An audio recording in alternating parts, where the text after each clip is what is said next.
el Señor les continúe bendiciendo, mis estimados amigos, amigas, cafeteros, cafeteras, hermanos y hermanas de la fe. Bienvenidos a su discipulado en nuestra guía ya número 7 sobre el Espíritu Santo. Vamos a hablar sobre este precioso y maravilloso ser que hace parte de la Trinidad de Dios.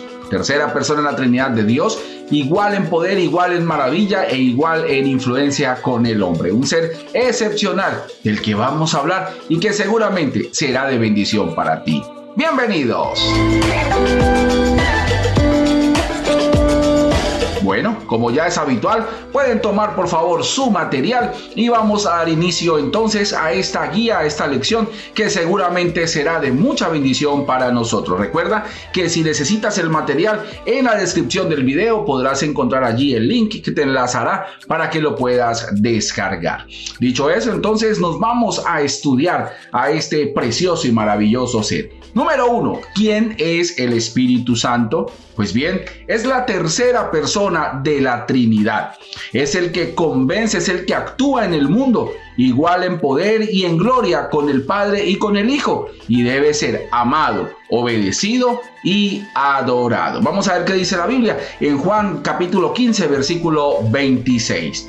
Pero cuando venga el Consolador, a quien yo os enviaré al Padre, el Espíritu de verdad, el cual procede del Padre, Él dará testimonio acerca de mí. Es importante entender que Jesús es el que está hablando y lo que está diciendo precisamente es que Él, cuando Él partiera, enviaría a otro Consolador. Y se estaba refiriendo específicamente a la persona del Espíritu Santo. Actúa en el hombre, es igual en poder, en autoridad con Dios, es parte de la unidad de Dios. Recuerde que creemos en tres personas diferentes, un solo Dios verdadero. Y vamos a hablar, durante los guías anteriores, hemos hablado acerca de Jesucristo. Ahora vamos a hablar sobre el Espíritu Santo. En Juan capítulo 14, el versículo 26 y Hechos 1:8, encontramos cómo Jesús nos relata sobre este ser. Mas el Consolador, el Espíritu Santo, a quien el Padre enviará en mi nombre, Él os enseñará todas las cosas y os recordará todo lo que yo os he dicho. Y Hechos capítulo 1 versículo 8, pero recibiréis poder cuando haya venido sobre vosotros el Espíritu Santo, y me seréis testigos en Jerusalén, en toda Judea, en Samaria y hasta lo último de la tierra. ¿Quién es entonces el Espíritu Santo? La tercera persona. Y no significa que sea el tercero sino que hace parte de la unidad de Dios. Y Él es Dios y está con nosotros, que es lo más hermoso. Tiene atributos divinos. Podemos decir entonces que es eterno en su naturaleza. En Hebreos el capítulo 9, el versículo 14 dice: cuánto más la sangre de Cristo, el cual mediante el Espíritu eterno se ofreció a sí mismo sin mancha a Dios, limpiará vuestras conciencias de obras muertas para que sirváis al Dios vivo. Note usted que habla acerca de la eternidad del Espíritu Santo. Aparte de eso, es omnipotente.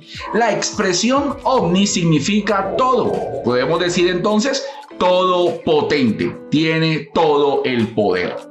En el libro de los Salmos, el capítulo 139, versículos 7 al 10 lo dice: ¿a dónde me iré de tu espíritu?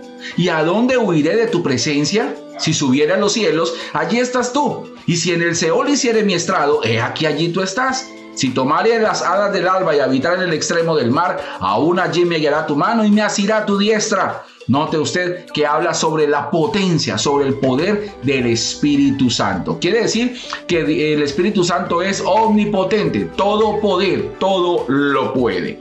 También es omnisciente, significa todo ciencia, todo conocimiento, todo lo sabe. En 1 Corintios el capítulo 2 versículo 10 al 11 lo dice: pero Dios nos la reveló a nosotros por el Espíritu, porque el Espíritu, note usted que la Biblia habla de dos clases de espíritus. Cuando lo utiliza en mayúsculas se está refiriendo al Espíritu Santo como una persona. Cuando habla en minúsculas se refiere a el espíritu del hombre o a espíritus malignos.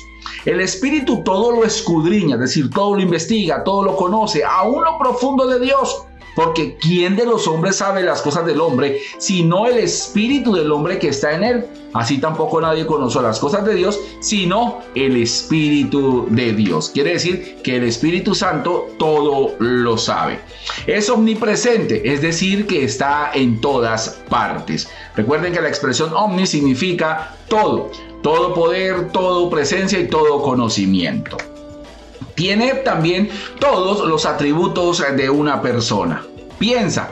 ¿Qué quiere decir esto? Que tiene intelecto. En 1 Corintios capítulo 2, versículo 11 dice la palabra: porque ¿quién de los hombres sabe las cosas del hombre sino el espíritu del hombre que está en él?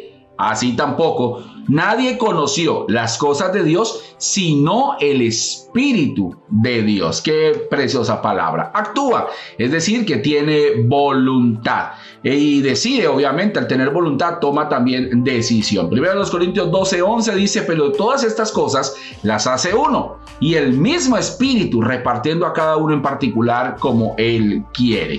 ¿Qué significa eso? Que el Espíritu Santo tiene los atributos de un ser también, de un ser humano como nosotros. Tenemos intelecto, tenemos voluntad y estamos en la capacidad de decidir, pero también siente, es decir, que tiene sentimientos, ama. Romanos capítulo 15, versículo 30 nos lo dice: pero os ruego, hermanos, por vuestro Señor Jesucristo y por el amor del Espíritu, que me ayudéis orando por mí a Dios. Y Efesios 4:30: y no contristéis al Espíritu Santo de Dios, con el cual fuisteis sellados para el día de la redención. Note usted que el Espíritu Santo se entristece.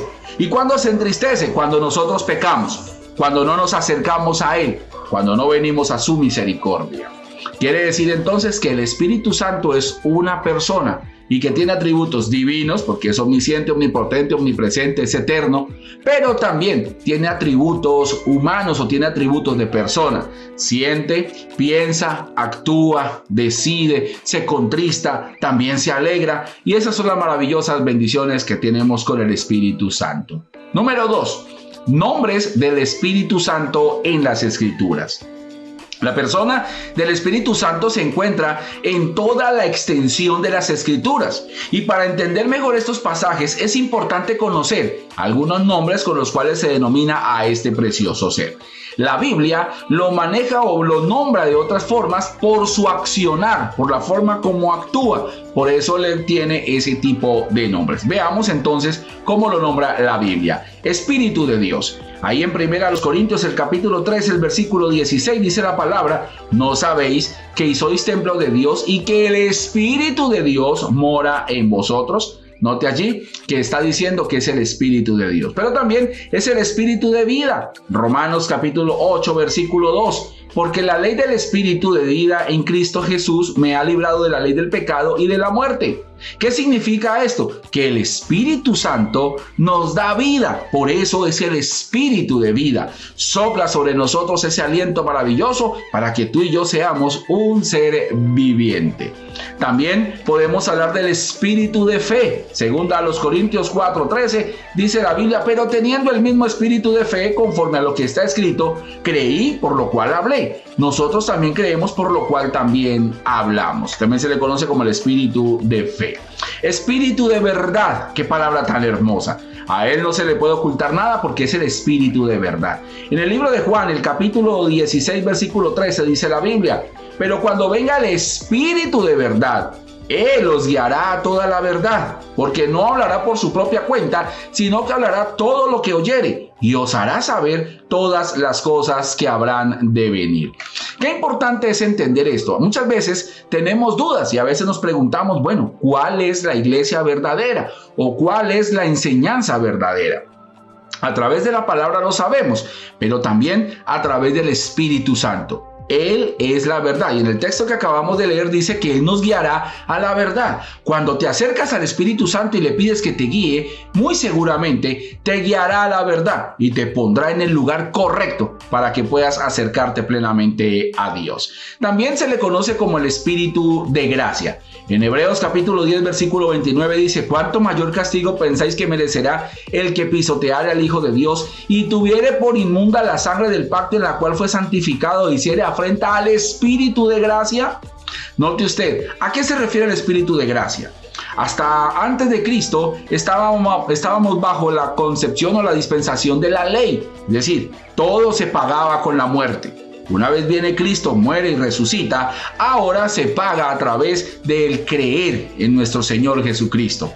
Cualquiera que cree, se arrepiente y sigue al Señor, tiene perdón de pecados. Lo veíamos en la lección número 2 cuando hablábamos de la salvación y en la lección número 1 cuando hablábamos sobre el pecado. Entonces el Espíritu de gracia es ese don inmerecido que tú y yo tenemos y por el cual nos podemos acercar plenamente a nuestro Dios. También se le conoce como el Espíritu de Santidad. En Romanos, el capítulo 1, el versículo 4 dice la Biblia, que fue declarado Hijo de Dios con poder según el Espíritu de Santidad por la resurrección de entre los muertos. Recuerden que Él santifica, purifica a las personas, purifica al ser humano y de esa manera podemos vivir plenamente cerca a Él. También se le conoce como el Espíritu de poder. En 2 Timoteo 1:7 dice, porque no nos ha dado Dios espíritu de cobardía, sino de poder, de amor y de dominio propio. ¿Qué significa eso? Que aparte que Él tiene poder, le da poder a su iglesia, a ti y a mí. ¿Para qué? Para enfrentar la tentación, para enfrentar la prueba, para enfrentar la disciplina, los ataques de Satanás. Recuerden la guía anterior, Dios moldea mi carácter. El Espíritu Santo nos llena de poder precisamente para enfrentar todas esas situaciones. Y por último, hablamos del Espíritu Santo. En Hechos capítulo 1, el versículo 8, la Biblia nos lo dice, ya lo habíamos leído hace un momento, pero recibiréis poder cuando haya venido sobre vosotros el Espíritu Santo. Qué precioso es saber de que tenemos un ser glorioso. Tenemos a Dios con nosotros, actuando en nosotros, viviendo en nosotros y permaneciendo en nosotros para llenarnos de fe, gracia, verdad, santidad, poder y ayudarnos en todas nuestras situaciones. Tercero, función del Espíritu Santo. Es decir, ¿qué hace? ¿A qué se dedica el Espíritu Santo? 1. Consolar. Qué palabra más hermosa. Qué frase más bella, una sola palabra, pero encierra toda la magnitud de lo que es Dios para nosotros. Veamos lo que dice la Biblia. Juan 14, 6, 7. Jesús les dijo, yo soy el camino y la verdad y la vida. Nadie viene al Padre sino por mí. Si me conocieres a mí, también a mi Padre conoceréis y desde ahora le conocéis y le habéis visto. Y Juan 16, 7 dice, pero yo os digo la verdad, os conviene que yo me vaya, porque si no me fuere el Consolador, no vendría a vosotros, mas si me fuere, os lo enviaré. ¿A qué se dedica el Espíritu Santo? A consolarnos. ¿Y por qué? Porque Él sabe que nuestros corazones están rotos, quebrados. Estamos perdidos por el pecado y la maldad y para eso vino Jesucristo, para consolar nuestra vida. Y es el Espíritu Santo el que está con nosotros en los momentos más cruentos y difíciles, allí diciéndonos, hey, tú puedes, ven conmigo, yo te ayudo, yo te apoyo, camine, salgamos adelante, porque tú eres un hijo o una hija de Dios. La segunda función es regenerar, es decir, el que da nueva vida. En Juan capítulo 3, versículo 3 y Tito 3:5 dice la palabra del Señor. Respondió Jesús y le dijo, de cierto te digo que el que no naciere de nuevo no puede ver el reino de Dios. Nicodemo le dijo, ¿cómo puede un hombre nacer siendo viejo? ¿Puede acaso entrar por segunda vez en el vientre de su madre y nacer? Respondió Jesús, de cierto te digo que el que no naciere de agua y del Espíritu no puede entrar en el reino de Dios. Tito 3:5, nos salvó no por obra de justicia que nosotros hubiéramos hecho, sino por su misericordia, por el lavamiento de la regeneración y por la renovación en el Espíritu Santo. Ese regenerar es dar nueva vida, es volver a ser, digámoslo así, es volver a organizar, formatear, como utilizamos términos de sistemas hoy. El Espíritu Santo lo que hace es formatear nuestra vida, dejarnos limpiecitos nuevamente para que emprendamos una vida respecto al propósito de Dios para nosotros. Sella al creyente. En Efesios capítulo 1, versículo 13 y 14 dice, en él también vosotros, habiendo oído la palabra de verdad, el evangelio de vuestra salvación, y habiendo creído en él, fuisteis sellados ¿por quién? Con el Espíritu Santo de la promesa, que es las arras de nuestra herencia hasta la redención de la posesión adquirida para alabanza de su gloria. Quiere decir que el Espíritu Santo nos sella, nos coloca un sello en nuestra vida que lo que significa es pertenencia. Ya perteneces a Dios. En el momento que abres tu corazón a Jesús, Perteneces a Dios y el Espíritu Santo coloca su impronta, te sella a ti y a mí para que seamos hijos e hijas de nuestro Dios. Capacita al hombre con poder. ¡Qué palabra tan hermosa! En Lucas, capítulo 24, versículo 49. He aquí, yo enviaré la promesa de mi Padre sobre vosotros, pero quedaos vosotros en la ciudad de Jerusalén, que es investido de poder desde lo alto. El Espíritu Santo nos capacita, como a nosotros los hombres, y nos capacita con poder. ¿Para qué? Para hacer grandes milagros y levantar en paralíticos y que los sordos escuchen y los ciegos vean. Sí, también. Pero especialmente el poder que recibimos es para enfrentar todo lo que vimos en la lección anterior. La prueba, la disciplina, la tentación, el ataque de Satanás, todo eso es para enfrentarlo y mantenernos firmes hasta el momento final en el que el Señor venga por su iglesia. También llena al creyente. En Efesios el capítulo 5 versículo 18 y Hechos 2:17 dice la Biblia: no os embriaguéis con vino, en lo cual hay disolución, antes bien sed llenos ¿de qué? Del Espíritu. Y en Hechos 2:17 y en los postreros días dice Dios: derramaré de mi espíritu sobre toda carne, y vuestros hijos y vuestras hijas profetizarán, vuestros jóvenes verán visiones y vuestros ancianos soñarán sueños. ¡Qué palabra más hermosa! No solamente nos llena. ¿Qué significa eso? Que por causa del pecado y la maldad estamos vacíos. Y nuestro corazón, y yo estoy seguro que muchas veces te has sentido vacío, te has sentido vacía, como que algo te falta en la vida. Pues bien, te falta lo más importante: Cristo en tu corazón. Y esa obra la hace el Espíritu de Dios, llenar tu vida, te llena de favores, te llena de misericordias, te llena de beneficios, te llena de bondad, te llena de amor, te llena de fortaleza, te llena de poder para enfrentar cualquier situación. Bautiza. Hechos 2 capítulo 4 nos lo habla la palabra y es acompañado de una prueba sobrenatural llamadas lenguas. Y ahí lo vemos en Hechos 2:4 y Hechos 10:46. Y fueron todos llenos del Espíritu Santo y comenzaron a hablar en otras lenguas, según el Espíritu les daba que hablasen. Porque los oían que hablaban en lenguas y que magnificaban a Dios. Las lenguas son parte de la manifestación del Espíritu Santo sobre la vida del ser humano. Y eso no es de nosotros, eso pertenece a Dios, pertenece a nuestro Señor. Y eso hace parte, no son lenguas alienígenas como hemos visto videos ahora último sobre eso, no. Se refiere a una manifestación especial del Espíritu Santo que llena tu vida, te sella, te capacita, te da poder para seguir adelante. Número 4. Somos llenos del Espíritu Santo por fe. Y eso es una orden. En Efesios el capítulo 5, el versículo 8 dice: porque en otro tiempo erais tinieblas, mas ahora sois luz en el Señor. Andad como hijos de luz. Note usted que hay una orden para ti y para mí. Condiciones para ser llenos del Espíritu Santo. ¿Cómo podemos ser llenos del Espíritu Santo? Primero, desear ser lleno del Espíritu Santo. Mateo capítulo 5 versículo 6 dice la Biblia: bienaventurados los que tienen hambre y sed de justicia, porque ellos serán saciados. ¿Qué significa eso? Yo tengo que desear la presencia del Espíritu Santo en mi vida, y en ese momento seguramente seré lleno por él. Estar limpio. Primera de Juan capítulo 1 versículo 9. Si decimos que no tenemos pecado, nos engañamos a nosotros mismos y la verdad no está en nosotros. Recuerde que tenemos que estar limpios. ¿Y qué es lo que nos limpia de todo pecado? Sí, señores, la sangre de Cristo. La sangre de Cristo nos limpia de todo pecado. Lección número 2, la salvación. Ahí estamos hablando sobre eso.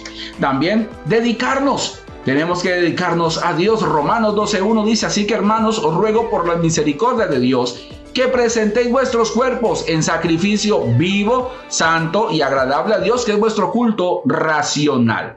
¿Qué significa esto entonces? Que tú y yo tenemos que dedicar nuestra vida, nuestra mente, nuestras acciones, nuestras palabras, nuestros sentimientos, nuestras emociones, todo tenemos que dedicárselo a Dios para que Él guíe realmente nuestra vida y de esa manera podamos tener éxito y felicidad en nosotros. También confiar. debemos aprender a confiar en el actuar y en el obrar de Dios en nosotros. Y si Cristo nos resucitó, vana es entonces nuestra predicación, vana también es vuestra fe. Y si somos hallados falsos testigos de Dios, porque hemos testificado de Dios que Él resucitó a Cristo, al cual no resucitó, si en verdad los muertos no resucitan. Y aquí está hablando acerca del poder de Dios y de cómo tú y yo tenemos que confiar en las palabras de nuestro Señor respecto a cómo Él vivió para nosotros. Y por último, perseverar.